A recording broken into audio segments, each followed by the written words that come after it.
Okay, the message today, the title is The Idol of Self, Judah's Line in Jeopardy. The Idol of Self, Judah's Line in Jeopardy. Genesis chapter 38, we'll be considering verses 1 through 11 today. This chapter that's before us today, and also the next time I teach, is the most sexually explicit chapter in the Bible. And I don't mean by that it describes the vilest act or something like that, the worst sort of sexual act. I don't mean that at all. I just mean that it's explicit. It's the most sexually descriptive. And for that reason, it's not something I feel should be taught in front of young children who are plainly not ready to explain or to understand such content. So for anyone watching online, you've been warned. In our meeting, we've taken the unusual step of having the younger kids taken out of the meeting, something we've not done since the text over Sodom and Gomorrah. So that's the kind of occasions for which we would do this, and we've done that again today. The theme of this chapter, however, maybe there's a couple themes, but one of them is, the main one is the same as for the entire Toldot section of Genesis here, namely, what becomes of Jacob, his family, and the promises that God made to him. Many people have come to Genesis 38 and felt like it was a rather ill-suited insertion into the Joseph story, forgetting that this whole section is what becomes of Jacob, Jacob's family, and the promises of God. And it shouldn't strike us as unusual that there would be an entire chapter devoted to one of his children, namely this here Judah. That's not surprising at all. Yes, it does seem in some ways rather inserted into Joseph's story, but it is, after all, one of Jacob's descendants, one of this first generation of descendants, and is very relevant. I hope by the end of these 2 weeks we will be very convinced that it belongs in this section of Genesis. It belongs right where it is, and it's extremely helpful, provides us with a lot of good information, and sets us up to understand a lot of what comes later by a careful reading of what we have here.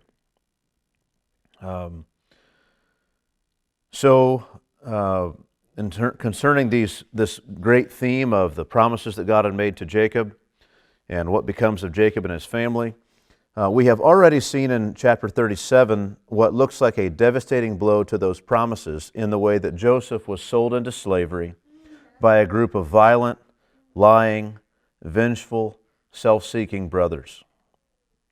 Now we see one of those brothers abandon the family, pursue a life apart from Jacob and the promises that God has made him, and almost brought to utter ruin. And so this is where we are in this chapter. This is where we'll come to in by the time we get to verse 11. The other theme that I think you see in this section is this thing of selfishness, self-interestedness. Judah exemplifies it in these verses, and you'll see, I think, coming to grips with that and seeing that is really the undertone of what's here, really sets us up later for when we see real repentance and a change of heart in Judah, where he is later speaking to Joseph, not realizing it's Joseph, willing to give himself into slavery that he might keep the spirits of his ailing father up and keep his father alive and give Benjamin a hope and a future as well. And so that's radically different than the Judah we have in this story. That's the trajectory of where things are going. Something happens in between these first 11 verses and what we later find in Judah to completely transform this man. And the beginnings of that transformation happens at the end of chapter 38. And so that's where we are. That's just what's significant about all of this. So it dovetails in both on the front end and the back end to the Joseph story, and it's, I think, pivotal and crucial to understanding this whole section. Moreover, I would also say This will come out a little bit next time I teach, but this chapter, I think we have evidence to see that it is viewed as pivotal by later Israelites in their history. Like they see this chapter as one of the pivotal moments of their history as a nation. And so I think we ought to come to see it that way as well. Things are on a downward spiral, and they do not look like they will change until Tamar comes and does what she does. And so that's where we are. Now, unfortunately for us, these sorts of themes, what will become of Jacob's family and the promises God made him, that theme, and then this also theme of the self-interestedness of Judah and how that just almost destroys him and destroys the promises of God, nearly so. Those themes are tied into the explicit details of this text, right? I mean, it would be easy for us to tell a tale about violence involving two children fighting over a toy, or we could tell the tale about violence involving mass murder. And one would be appropriate for children and one wouldn't. But if we're going to tell historical realities, sometimes we have to tell the tale about the mass murder. Or sometimes we have to tell the tale about selfishness and almost the end of a family and the promises of God in terms that aren't fit for young kids, because we're going to be truthful and honest about what happened. And this is where we find ourselves. Moses is simply telling what happened in these men's lives, as uncomfortable as it may be to talk about in certain context. It's nothing that adults can't handle and deal with, and even older children. But young kids, they're just simply not equipped to understand these things. And so that's where we are. So I'd like to pray and then read these first 11 verses and then get into the text. So let's do that.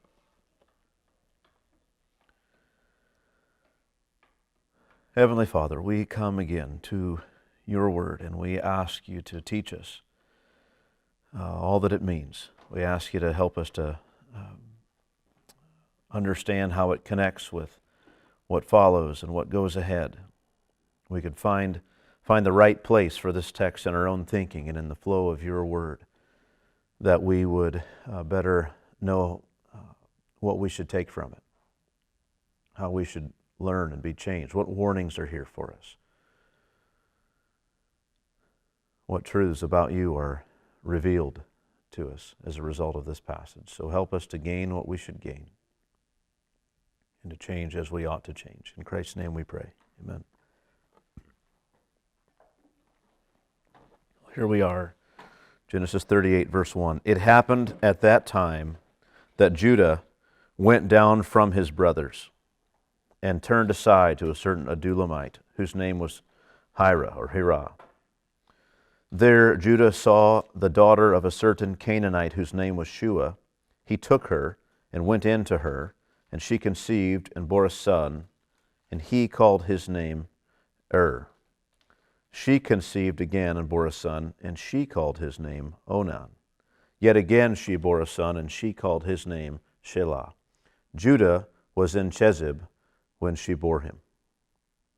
And Judah took a wife for his firstborn, and her name was Tamar. But Judah's firstborn, was wicked in the sight of the Lord, and the Lord put him to death. Then Judah said to Onan, Go in to your brother's wife and perform the duty of a brother-in-law to her, and raise up offspring for your brother. But Onan knew that the offspring would not be his. So, whenever he went in to his brother's wife, he would waste the semen on the ground, so as not to give offspring to his brother. And what he did was wicked in the sight of the Lord, and he put him to death also. Then Judah said to Tamar his daughter-in-law, Remain a widow in your father's house, till Shelah my son grows up. For he feared that he would die, like his brothers. So Tamar went and remained in her father's house. All right. An odd text, certainly for us in year 2020, here in the 21st century. It seems like an odd passage, odd customs, certainly. Again, just to remind ourselves, the central problem, the theme, the thing that ought to be in the back of our mind as we come to this text is what will become of the promises God made to Jacob. And these verses present us with some real issues, some difficulties to seeing God's promises coming to pass. First is the disinterested character of Judah in terms of the promises of God and the family program. He abandons it all and he walks away. Second is the childlessness of Judah's line in the way that his own self-interestedness and his failures personally have put all of that into tremendous jeopardy and risk. He may well end up as the last of his family line, cut off and outside the program of God's promised blessing. That's what it looks like. And in that way, you could not say that, if that happened, you could not say that Jacob and his descendants with him were inheriting anything, because Judah would be cut off in just the end of the line. He left the family. He's not pursuing God at all, and he's apart from them, and he doesn't even have any descendants. He died, and that's the end of him. And so we come then to verse 1. It happened at that time that Judah went down from his brothers and turned aside to a certain Adullamite whose name was Hira. So at that time, it happened at that time that Judah went down from his brothers. Let's just consider that for a moment.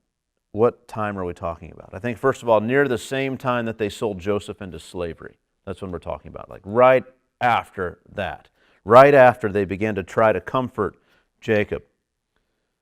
This is what happens. They falsely comfort their father. It seems to me, there must have arisen some dispute among the brothers. Or perhaps Judah merely saw nothing for himself in the family anymore. Right? Here's his father carrying on and mourning as he is for Joseph. Perhaps at the sight of that mourning and that the statement by his father that he's going to go to his grave mourning, he's never going to stop this. He realizes that being around his father, he will never stop feeling this guilt of what he has done, or at least having to be reminded of it. And he just doesn't want that anymore. People do avoid guilt in different ways. Maybe he decides to leave. Perhaps that's part of his motivation. I think it's very likely part of what happens.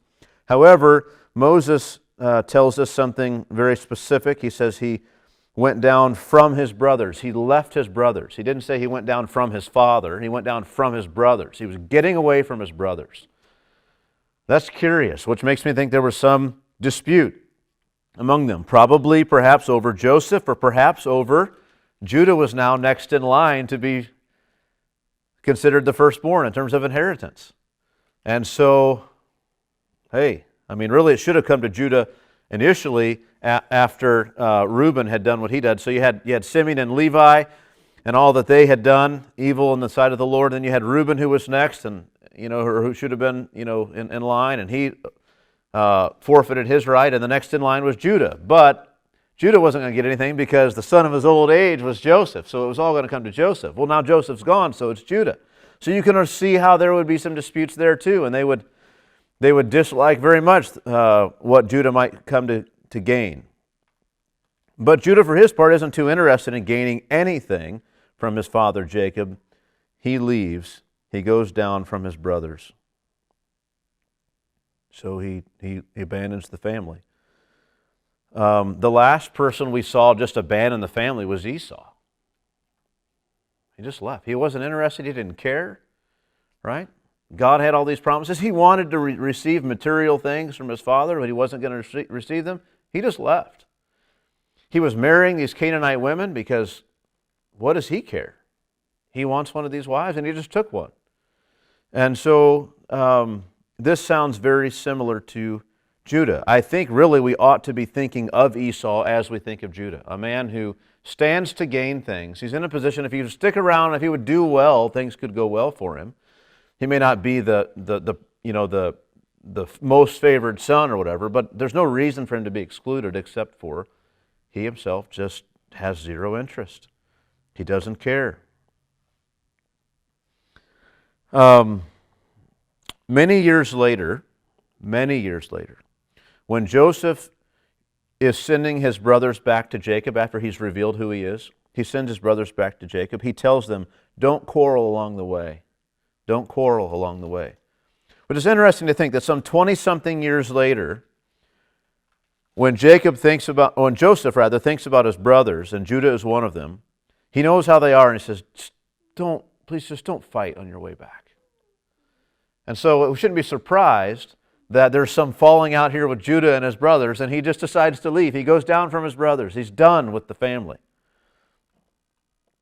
And so, again, we just shouldn't be surprised. Everything we read in Scripture about this man and the way things were and the way he is at this time shouldn't cause us to see and to expect that there would be some sort of a falling out between he and his brothers. Now, he says, and he turned aside to a certain Adulamite whose name was Hira. Now, in the Septuagint, it mentions Hira as a woman, but it's odd that it does so in this verse, because later in the story, Hira goes off to find this prostitute in it, and he did not find her, and he did not find her. So the rest of the text describes Hira as a man. And in all of our Hebrew translations, Hira is just a man, a certain Adulamite whose name was Hira. And so we're going to assume it's a man, and that's where the direction we're taking here. But so he turned aside to a certain Adulamite whose name was Hira. So he leaves, and he finds a welcoming with this Adulamite named Hira. Perhaps he knew Hira before, perhaps not. But however it ends up, they become long-term friends. Okay?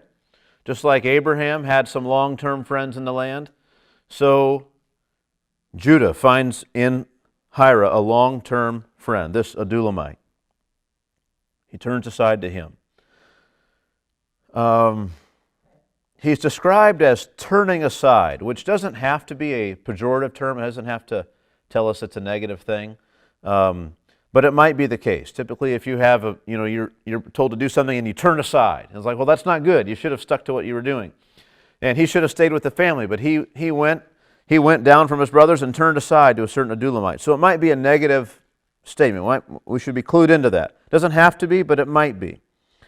He joined up with this Adulamite named Hira, which is an interesting thing. I mean, he was together with his brothers and his father, and they were all joined together as a clan. But he left them and joined with somebody else, some Adulamite. So again, you get the picture of him not only leaving his brothers, but of actually connecting and attaching with, casting his lot in with this Canaanite, this Adulamite, named Hira. Verse 2, there Judah saw the daughter of a certain Canaanite whose name was Shua. Now, it's the Canaanite whose name was Shua, not his daughter. Okay, the Canaanite, his name was Shua. And what did he do? He took her and went in to her. Here we read about Judah seeing a certain woman whose father was named Shua. He takes her as his wife. He goes into her. His marriage with this woman is described as he saw her, he took her, and he went into her. The verb used for he took her is certainly fitting and appropriate for taking a wife. It's used all the time that way in Scripture. The man took a wife. But in Genesis, when the verbs saw and took are used together, it is always in a negative way.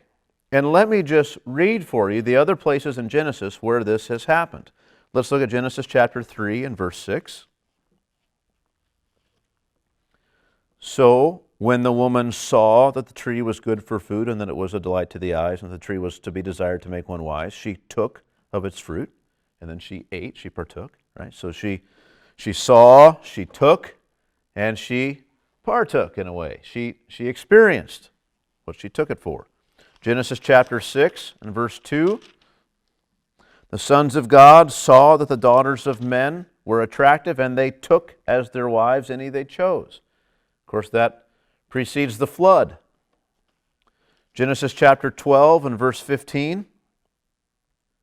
And when the princes of Pharaoh saw her, this is Sarah, they praised her to Pharaoh, and the woman was taken into Pharaoh's house. Saw and took.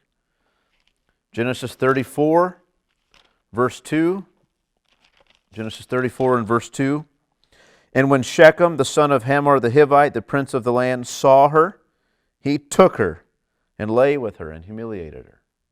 Right? So here Judah saw the daughter of a certain Canaanite whose name was Shua, and he took her and went into her. Now, there's nothing wrong with obtaining a wife and taking a wife, but in Genesis, it's again negative connotations connected with this. We're being encouraged to see this as maybe this isn't a good situation. Not only because it's a Canaanite, and that's bad enough, he shouldn't have been doing that, but in the way that he's done this, it's probably illicit. Like he maybe did things out of order here, or he didn't follow protocol. In some way, he did something that was to be looked down upon in the way that he took this woman to be his wife. It's very probable. And she conceived, verse 3 through 5, and she conceived and bore a son, and he, that is Judah, called his name She conceived again and bore a son, and she, that is the mother, who's never named, called his name Onan. Yet again she bore a son, and she, that is again the mother, called his name Shelah. Judah was at Chezib when she bore him. Now, I emphasized who was naming the children there. He named the first one, she named the next two. Again, possibly reading between the lines, but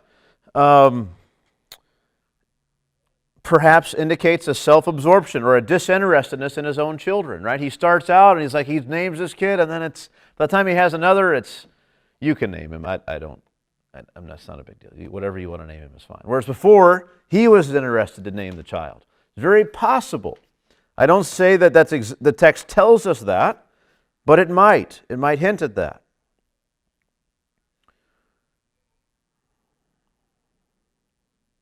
Now, everything in this chapter 38, happens in a certain span of time. We know that just because they're events, so they always happen in a certain given period of time. But we have limits for this chapter, and I want to explain that at the outset. From the time Joseph was sold into slavery until the time his brothers come to see him again is 22 years.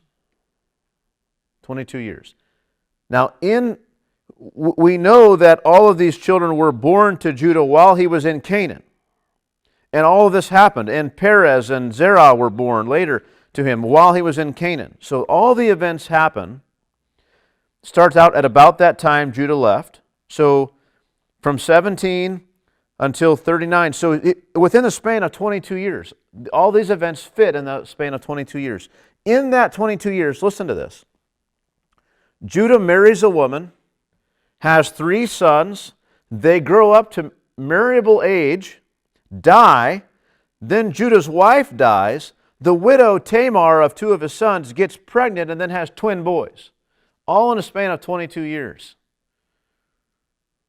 So everybody's pretty young at this time. Now we shouldn't be surprised at this in this sense. If Joseph is sold into slavery at 17, Judah is no more than 22 himself, likely younger than that. And he leaves the family and finds a wife. We shouldn't be surprised if his sons are finding wives at a little younger than that, around that age, late teens. That would be early for them, but it's no younger than he does. Some people look at this and say, this is too small a period of time. We have to stretch this out. So we're going to go back and say that, about that time, meaning like maybe about the time whenever maybe they came to Shechem initially, the family came to Shechem. Well, if you do that, then Judah is at most 17 when he leaves the family and has a wife. And Judah would not have anything to do with the family in chapter 37. He would have already left. So it becomes a problem. So you've got to keep Judah with the family. You can't start these events until Joseph is sold into slavery. But you have to end them by the time the family migrates to Egypt. So you really do just have 22 years. Which means something like these boys are born in quick. He finds this woman, he marries her. in quick succession, these children are born. Maybe they're a year apart. Maybe they're Irish twins, right? Something like this, where they're in the same calendar year even, right? That happens. Now, we have a term for that. It's unusual, but it's not impossible. It happens. So they're born in quick succession. One is raised up. Maybe he's 17 years old, 18 years old. He gets married. He dies. Right? We'll get into this in a second. The next one, shortly thereafter. I mean, he doesn't have to grow up. He's of marriageable age already, and he didn't have a wife of his own yet, but now he's given Tamar, and then he dies. And then the third boy is a little younger. Maybe he's just 14 or 15.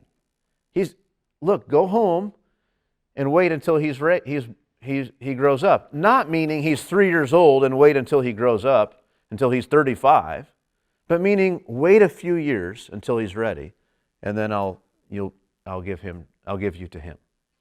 So, and then he becomes of age. She's not given to him. What does she do? She takes things into her own hands, right? And figures out a way to make this work. So this is where we are. Now, in terms of time. So he bears this woman, this Canaanite woman, bears him these 3 sons. So now in verse 6, and Judah took a wife for Er, his firstborn. Her name was Tamar. Now this was custom for the times, right? A father would take a wife for his son. Notice, however, that it was not how Judah got his wife. It wasn't the wife that Jacob chose for him. Just like Esau did the same thing. Went and took these wives. Parents weren't involved.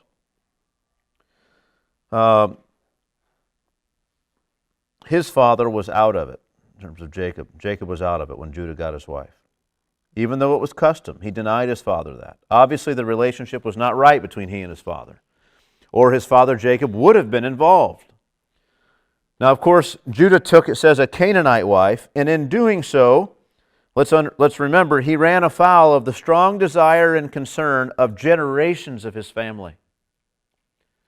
Abraham, making his servant swear an oath to him that he would not allow his son to have a wife from among the Canaanite women, sent him on that dangerous journey. And then Isaac, sending Jacob out to go get a wife from among the Arameans and his family back there, and not from the Canaanite women. But now Judah, Jacob's son, decides he's going to leave the family and go marry a Canaanite woman. And he does.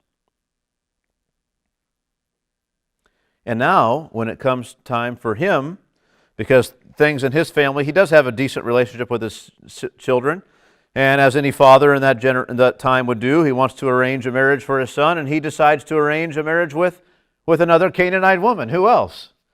Because he's totally abandoned this idea of pursuing the promises of God and his family, all that God is doing in his family. He doesn't care about that. He's just settling here in Canaan. He has attached himself to Hira, the Adullamite, not to Jacob, his father, and the promises of God.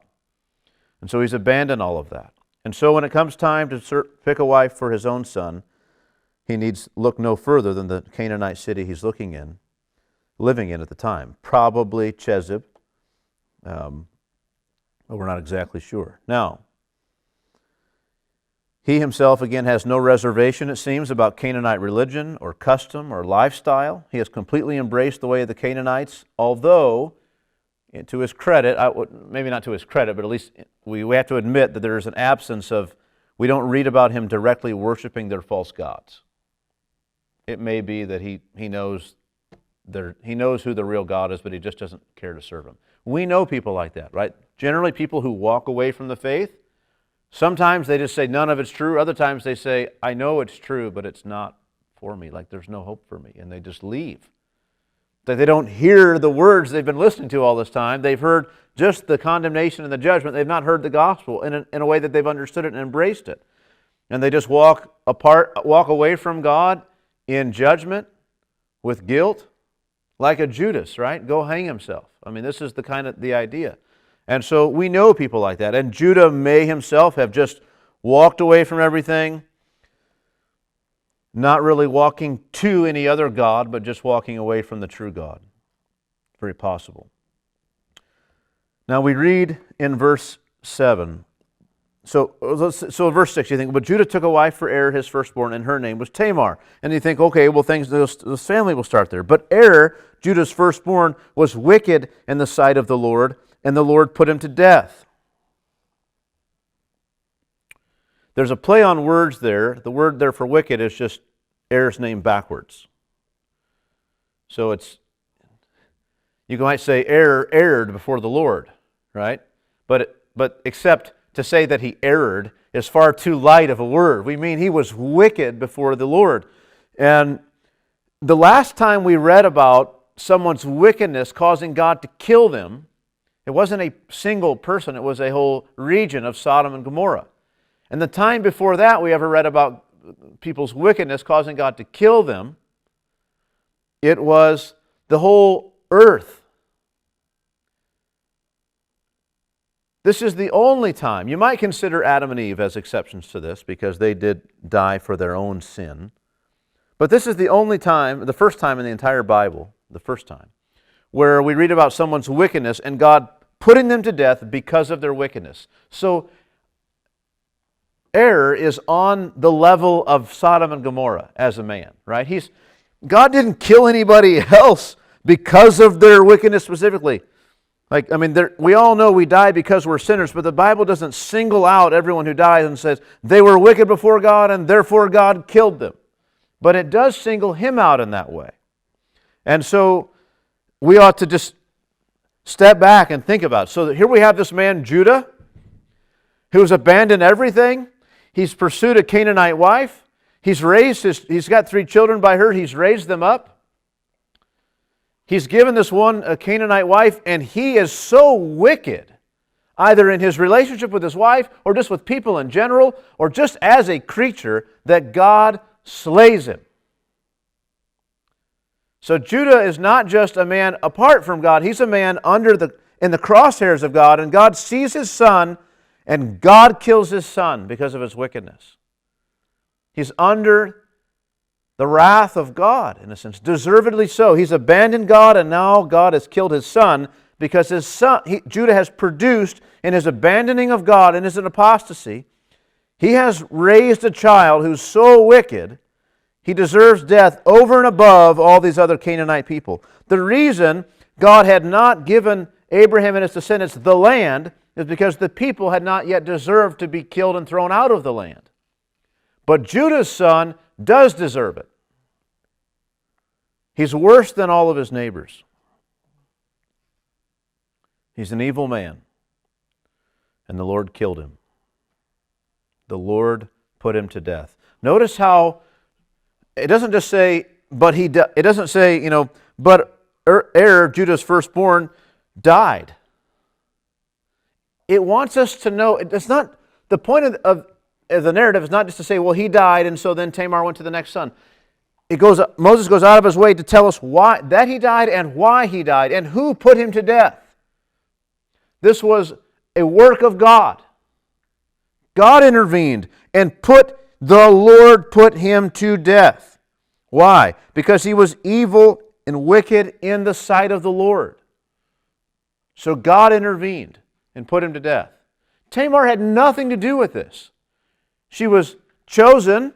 Her name means palm tree. That's a term used elsewhere in Ecclesiastes of the woman to describe her lovely figure. She's like a palm tree. You gaze upon her physical appearance and it's lovely. And so Tamar bears that name. She's beautiful. And so who did Judah choose for his son? This beautiful local woman. And she didn't do anything wrong.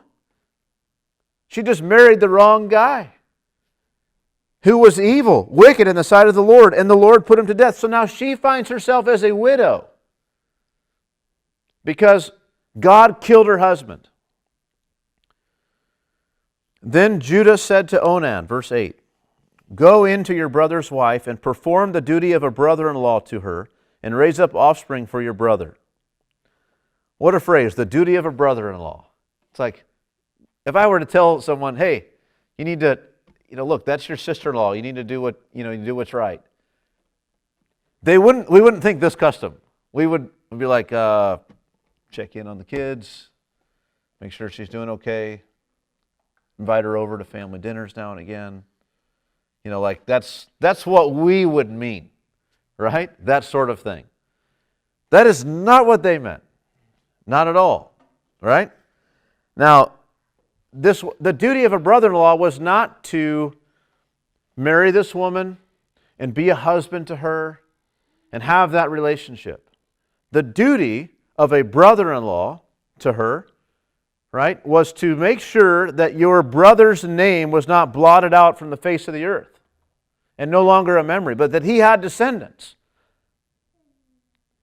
And so, you go into her, like you sleep with her, and the child that's born becomes an equal inheritor with you under your father.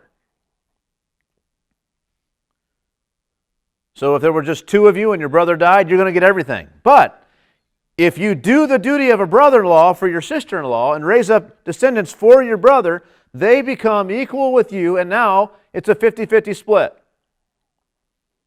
Right? And your brother's name is not blotted out. So your love for your brother, your love for your brother-in-law, for your sister-in-law, your love for your father, and that he would not have lost a descendant, your love for your family and your clan, is all measured on the basis of whether or not you will do your duty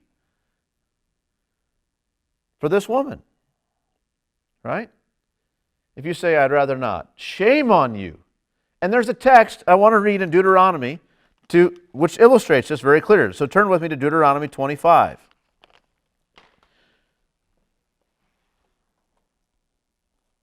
Verses 5 through 10, where this is maybe most explicitly and clearly stated. If brothers dwell, Deuteronomy 25:5, if brothers dwell together, and one of them dies and has no son, the wife of the dead man shall not be married outside the family to a stranger. And we would think, well, why not? Let her, I hope she finds someone and is happy and has a good life, and that's great. But here the concern is, again, not to someone outside the family, some stranger. What would become of the family? You see the concern. Her husband's brother shall go in to her and take her as his wife, not meaning particularly here romantically, but taking in terms of duty and providing for her. He would take her under his wings and she would be his wife. But it's not just that he would provide for her financially. Also, he would perform, here it is, the duty of a husband's brother to her. They all knew what that was. Here's a law that Moses writes, and we'll read more about it in a minute. Okay? That exists. It's kind of a law that surrounds an accepted duty in that culture, both by Israelite standards, Canaanite standards. All sorts of these people at the time all had this idea and this concept. This was your duty. That duty is put in, there's a law put around that duty in this text. And we're reading about it. Her husband's brother shall go into her and specifically take her as his wife. That's part of the new thing that's legislated in Moses. Take her as his wife and perform the duty of a husband's brother to her. And the first son whom she bears, the first, only the first, shall succeed to the name of his dead brother. So what his father would have been. That his name may not be blotted out in Israel. And if the man does not wish to take his brother's wife, he said, I don't want to do it. Then his brother's wife shall go up to the gate to the elders of the city and say, my husband's brother refuses to perpetuate his brother's name in Israel. He's failing his family and his brother. He will not perform the duty of a husband's brother to me. Right? I had a husband and he died, but the duty of the husband's brother is to perpetuate his name, and he won't do it. He's failing me. He's failing his brother and his family. Then the elders of his city shall call him and speak to him, and if he and try to persuade him. But if he won't listen, if he persists, saying, I do not wish to take her, then his brother's wife shall go up to him in the presence of the elders and pull his sandal off his foot and spit in his face. And she shall answer to him and say, so shall it be done to the man who does not build up his brother's house. And the name of his house shall be called in Israel, the house of him who had his sandal pulled off. You lost your shoe, man. You don't deserve it. It will last. Your name, if you won't perpetuate the name of your brother, then you will have a name in Israel, but it will not be a good one. Right? We will change your name. We won't even use your name. We'll say, the man of him, the house of him who had his sandal pulled off. It's not just that you lose your name. Your whole house, all your descendants, you lost everything. You bear the name of shame. Right? And this is the way it is. This law exists to get people to do the service that they're supposed to do. Take her as your wife, provide for her, and have a son that your brother might not, his name might not be blotted out in Israel. Now, you can be certain that this is not an exchange about love and lust. This is an exchange about duty and family honor, civic pride, right? This is what we're talking about. It's the kind of thing that you didn't necessarily want to do, or maybe you did want to do. I mean, it depended on the people involved, naturally, right? And so this is the situation. This was your duty culturally. Your love and your faithfulness to your family, your parents, your brother, your people would all be judged by your responsibility to this duty. Now, in Israel, this was not an obligation. I mean, it was a duty, but if you weren't forced to do it. You could back out, but if you backed out, you bore this name of shame. There were consequences.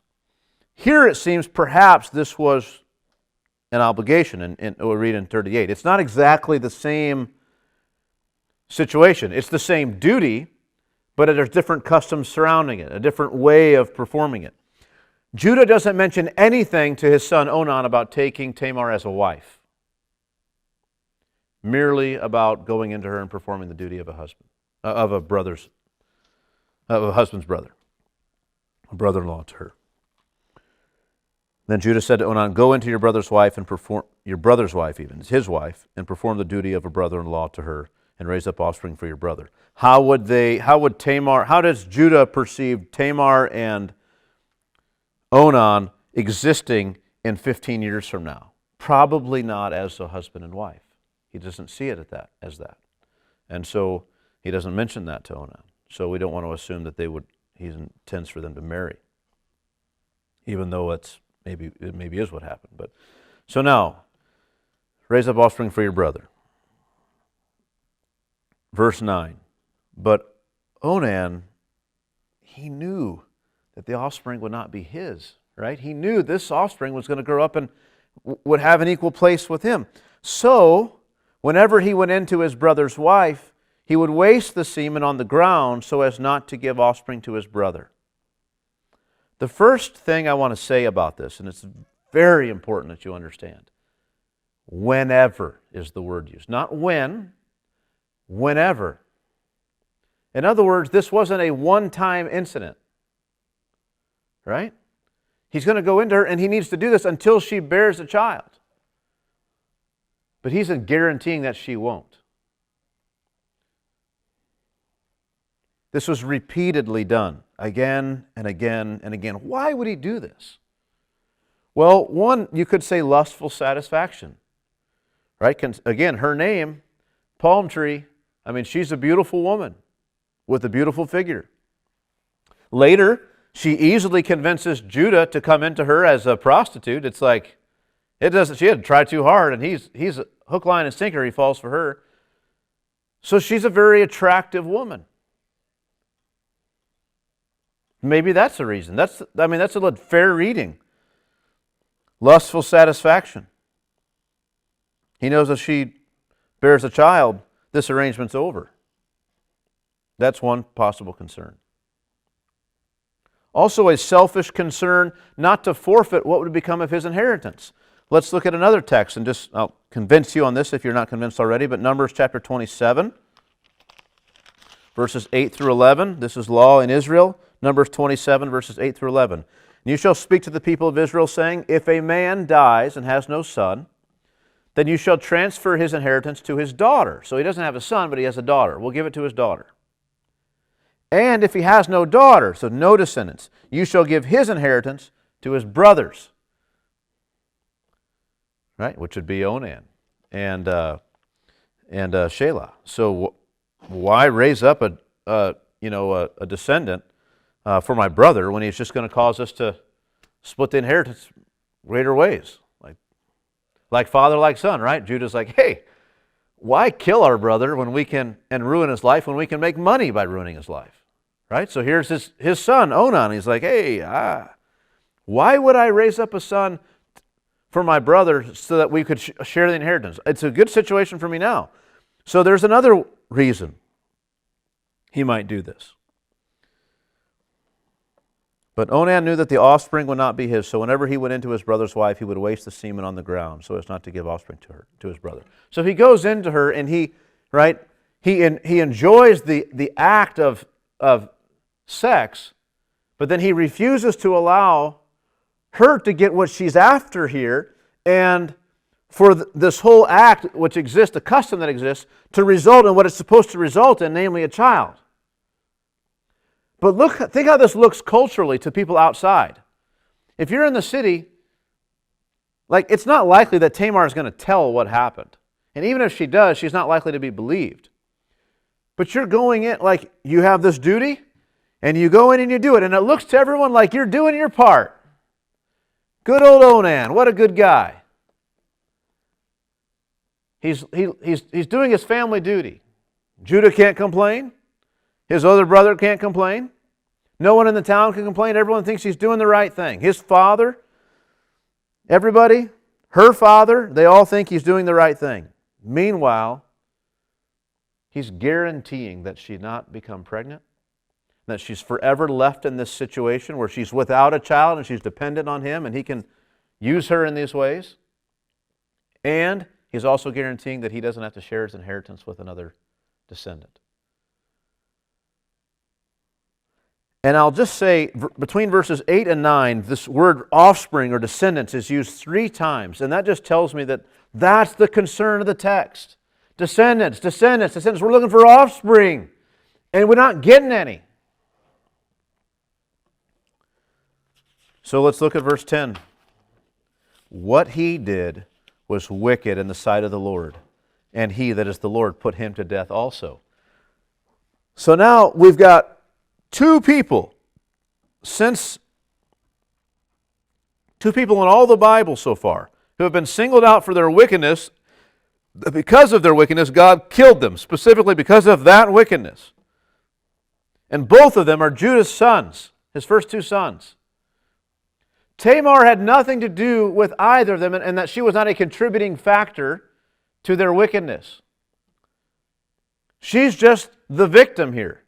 Right? She's this pretty woman who probably because of her prettiness, her looks, was married by Judah to his first wife, or to his first son, to his first son. And what happened? He was evil, and she was left without a husband.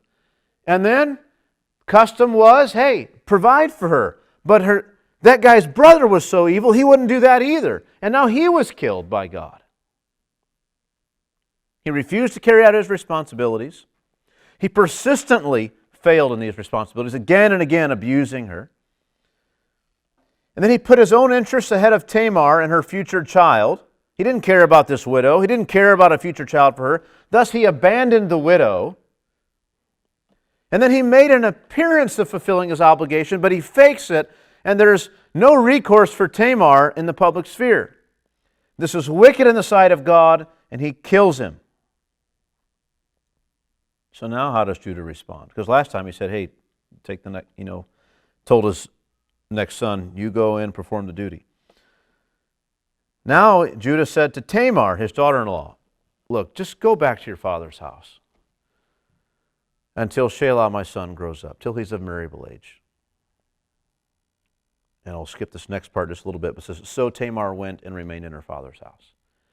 You would have thought that that since Tamar had left her father's house to marry one of Judah's sons, and then was given to another of his sons, now that the last one is not yet ready, that Judah himself would care for Tamar until she was ready. But he sends her away. He gets rid of her, back to her father's house, where she is to remain and live as a widow. Remain a widow in your father's house till Shelah, my son, grows up. So officially, she is now betrothed to Shelah. Right? This is your next husband. So you go live as a widow, and then when he's ready, you'll get married. It's an arranged marriage again to this woman, Tamar. She's not free then to find a husband. She's not just a widow. She's not free to find a husband. That's important to know too. Like, you got to think about it. She doesn't go in there and after a year, some guy in town shows interest and she can marry him. She's not free. She is still bound to raise up. She's still trying to raise up descendants for her first husband, for heir, to preserve the family line of Judah. That's her interest. That's her desire. She could have said, forget it, I'm going to go marry someone else. She did not do that. But Judah speaks to her this way, leave and go to your father's house until Shelah, my son, grows up. Why would he speak that way? Why wouldn't he let her stay? For, it says, for he feared that he would die like his brothers. So he's lying to her. You see this? The text tells us he's lying. He says, go to your father's house until he grows up. He gets rid of her. Get her out of here for a while. Why? Because he's afraid that if he gives his son to her, that he's going to die just like his brothers did. We read the story and think, why would he die? That doesn't even make sense. Is he going to do the same thing Onan did? Like, there's no reason he should die. But that's because of the information and the knowledge that we have. Judah, shockingly, sees her as something of a pariah, as some sort of a Jonah, in a sense, as the sailors would say, on the boat. Like, she's the curse that's causing this. He's got 3 sons. He takes this woman who seems to be a good thing, and his one son dies. And then the next son gets involved, and then he dies. I don't want to have my 3rd son be involved with her because he'll probably die too. But that Moses has gone out of his way to tell us these men died because of their exceeding wickedness. Nothing to do with Tamar. But poor Tamar is like being half blamed for these men dying at the hand of God. She's done nothing. She's done nothing but try to be a faithful wife. And she persists in this, trying to do what she ought to do as her duty. And just with her name and the way Bible names work, you ought to think it wasn't a lack of suitors. It wasn't like, well, she's not a Leah and thinking, if anyone will marry me, I ought to wait. She could find anybody. But she's sticking around for this boy to grow up and become marriageable age to do her duty. She's so faithful. But Judah lying to her. He has no intention of doing this because he doesn't want to lose his son. He halfway blames her, wondering if she's some cursed person. Tamar does as she's told. It's really her only real option here, probably.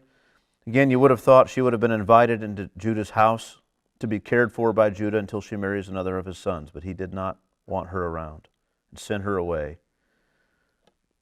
under a pretense. Go remain a widow in your father's house until Shelah, my son, grows up, because he feared that he would die like his brothers.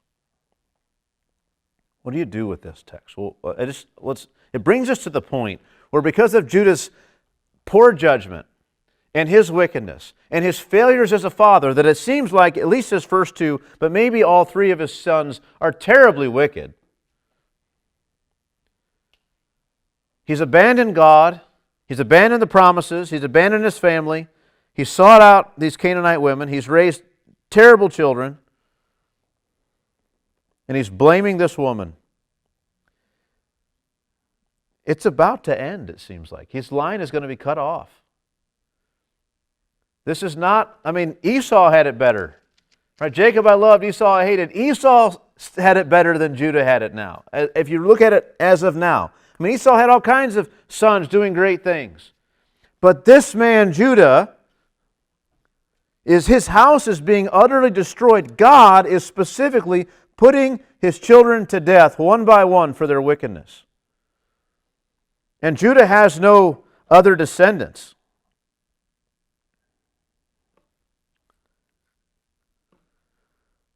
It's a bad situation. You read to this point and the question, it looks very unlikely that any of these promises of God are ever going to come to pass.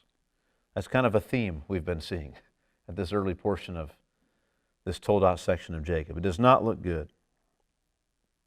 And so Tamar remained and went in her father's house. Verse 12, in the course of time, Judah, Shua's daughter, died. So then even his own wife dies. We'll look into that stuff next time. But so, just in the interest of time, we've got to split this chapter up into two sections. And so we're going to end in verse 11 with what we've considered so far. Which begs the question, what sort of application do we have for this half of the story? There's not a whole lot. We could talk about the end of, this is the end to which you go when you abandon God, right? This is an example. It's not always exactly like this, certainly, but this is the kind of thing that happens. He abandons God and he finds life is hard apart from God. It doesn't mean life is easy with God, but when life is hard and you have God, you have God. But when you abandon God and life is hard, you just have a hard life. That's all you have. And this is how things are for him now. I thought about Proverbs chapter 1, verse 32 would be maybe a good text to bear in mind with this. For the simple are killed by their turning away, and the complacency of fools destroys them. You kind of see both things with Judah. The simple are killed by their turning away. He turns away from God, and what happens? He abandons what he knows is right and righteous. He lives a lie. He gets comfortable with the lie. He tries to falsely, comfort his father. Things don't work out between him and his brothers. He leaves. He abandons God, and here he is, and the simple are killed by their turning away. And the complacency of fools destroys them. As we'll see, if it weren't for the courageous and very unusual acts of Tamar, this would be the end. The complacency of fools destroys them. Isn't he concerned to raise up his house, to establish something in the world? Kind of, but not enough to act in the right way to do it. The simple are killed by their turning away, and the complacency of fools destroys them. So the application is just, here's Exhibit A. Here, you see these things worked out in this man's life. Let it be a warning to you not to be this way. Don't let your life be like Judah's life was up to this point. God will intervene and bring about a change of circumstances for him and bring about a change of heart for him. But that's not guaranteed. God's intervention isn't guaranteed in the life of every person in this way. Left to his own devices, Judah was going to be cut off. The last of his line. He probably would have seen himself bury all three of his children. The other thing that is in my mind about this is Judah could not have been utterly in the dark about why his sons died. And we'll talk about Onan maybe in a minute. But think about Er. God killed him because he was so wicked. A person isn't that wicked and their father doesn't have any idea about some of the things going on. He might not know the full extent of his wickedness. He might not know how bad it gets in certain instances. But he knows he's a wicked person. He knows it. And then with Onan, he's got to know something about how bad and selfish Onan is. He may not have known exactly what had happened, but he knows his son. To turn around and then blame Tamar is just, it's pretty cold. It's pretty cold. It's the kind of thing sometimes family does, right? I mean, that's not unusual. Also, when Jacob believes that he's lost Joseph, he grieves and he mourns, uncontrollably so. And he persists in that. When Judah loses a son, we hear nothing about any mourning, about any grief. When he loses a second son, we hear nothing about any mourning or any grief. I'm sure Moses doesn't mean to tell us he did not grieve in any sense. That would not have gone over in their culture at all. But it is absent, and because it's absent, it's peculiar. It stands out in the midst of this whole story. We just read about one father's grief and how extreme it was, and now we don't read anything at all about this one's. I think, again, painting Judah in a very self-centered, self-absorbed, foolish light. He simply, in this story, in all the ways you'd think you would hope he would act, he fails.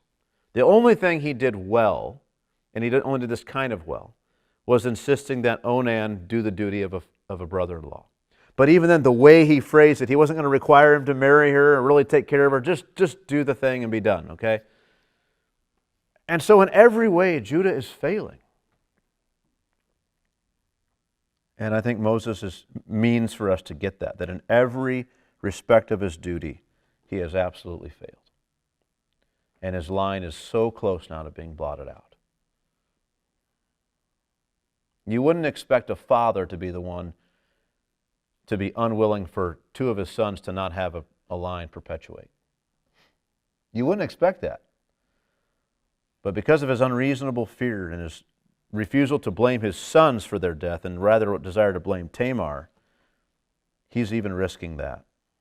So he's an utter fool, making all the wrong judgments and acting in all the wrong ways.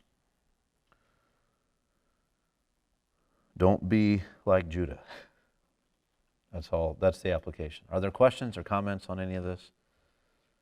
I feel like it's fairly straightforward, but we might have some comments anyway. So.